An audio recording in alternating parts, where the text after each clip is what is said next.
ಇನ್ನು BJP and team Vijayendra and team ಹೋಗಿ ತಾವರ್ಚಂದ್ ಗೆಹ್ಲೋಟ್ ಅವರನ್ನ ಭೇಟಿಯಾಗಿ ದೂರು ನೀಡಿದ್ದಾರೆ. ಏನಂತ? ರಾಜ್ಯ ಸರ್ಕಾರದ ವಿರುದ್ಧ ದೂರು ನೀಡಿದ್ದಾರೆ. ರಾಜ್ಯಪಾಲರನ್ನ ಭೇಟಿ ಮಾಡಿ ದೂರು ಕೊಟ್ಟಿದ್ದಾರೆ ಬಿಜೆಪಿ. ಸರ್ಕಾರದ ವಿರುದ್ಧ ಸಾಲು ಸಾಲು ದೂರುಗಳನ್ನ ನೀಡಿದ್ದಾರಂತೆ.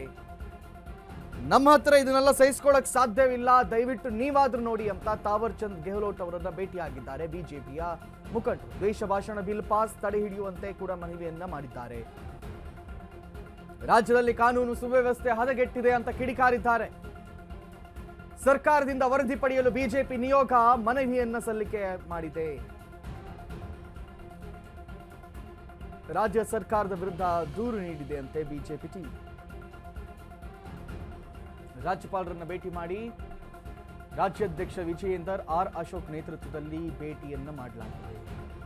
ಸರ್ಕಾರದ ವಿರುದ್ಧ ದೂರು ನೀಡಲಾಗಿದೆ. ಸರ್ ಆಗಲ್ಲ ಸರ್, ಇವರು ವಿರೋಧ ಪಕ್ಷದವರು ಅಂದ್ರೆ ಇವರಿಗೆ ಕೇರೆ ಇಲ್ಲ, ನಮ್ಮನ್ನೆಲ್ಲ ಇವ್ರು ಕೇರೆ ಮಾಡಲ್ಲ, ಸ್ವ ಇಚ್ಛೆ ಮನಸ್ಸೋ ಇಚ್ಛೆ ಇವರು ನಿರ್ಧಾರಗಳನ್ನು ತಗೊಳ್ತಾ ಇದ್ದಾರೆ. ದಯವಿಟ್ಟು ಆ ಬಿಲ್ ಏನಿದೆ ಆ ಬಿಲ್ ಪಾಸ್ ಮಾಡಬೇಡಿ, ಬಿಲ್ ಪಾಸ್ ಮಾಡಿದ್ರೆ ನಮ್ಮ ಹತ್ರ ಎಲ್ಲ ಸಹಿಸ್ಕೊಳ್ಳೋಕ್ಕಾಗಲ್ಲ ಅಂತ ಹೇಳ್ತಾ ಇದೆಯಂತೆ.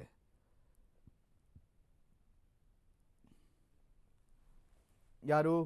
Vijayendra and team. ನಾವು ನಿಮಗೆ ಫೋಟೋಗಳಲ್ಲಿ ತೋರಿಸ್ತಾ ಇದ್ದೀವಿ, ವಿಜುವಲ್ ಅನ್ನು ಕೂಡ ತೋರಿಸ್ತಾ ಇದ್ದೀವಿ. ತಾವರ್ಚಂದ್ ಗೆಹ್ಲೋಟ್ ಅವರನ್ನ ಭೇಟಿ ಹಾಕಿ ದಯವಿಟ್ಟು ದೇಶ ಭಾಷಣ ಮಸೂದೆಯನ್ನು ಜಾರಿ ಮಾಡಬಾರ್ದು, ಈಗಾಗಲೇ ಕಾನೂನಿನ ಅಡಿಯಲ್ಲಿ ಯಾವ ಕಾನೂನುಗಳಿವೆಯೋ ನಿಯಮಾವಳಿಗಳಿವೆಯೋ ಅದರನ್ನೇ ಮುಂದುವರಿಸಬೇಕು, ಅದರ ಜೊತೆಯಲ್ಲಿ ರಾಜ್ಯ ಸರ್ಕಾರದ ದುರಾಡಳಿತವನ್ನು ನಡೀತಾ ಇದೆ, ಹಂಗಂತೆ ಹಿಂಗೆ ಸುಮಾರು ಪ್ರಶ್ನೆಗಳನ್ನು ಪಟ್ಟಿ ಮಾಡಿ ಗೆಹ್ಲೋಟ್ ಅವರಿಗೆ ನೀಡಿದ್ದಾರೆ. ದಯವಿಟ್ಟು ನೀವು ಸ್ವಲ್ಪ ರಾಜ್ಯ ಸರ್ಕಾರಕ್ಕೆ ಕ್ಲಾಸ್ ತಗೊಳ್ಬೇಕು, ಮಾನ್ಯ ಗವರ್ನರ್ ಆಗಿ ರಾಜ್ಯಪಾಲರಾಗಿ ರಾಜ್ಯ ಸರ್ಕಾರಕ್ಕೆ ಚಾಟಿ ಬೀಸಬೇಕು ಅಂತ ಹೇಳಿದ್ದಾರಂತೆ.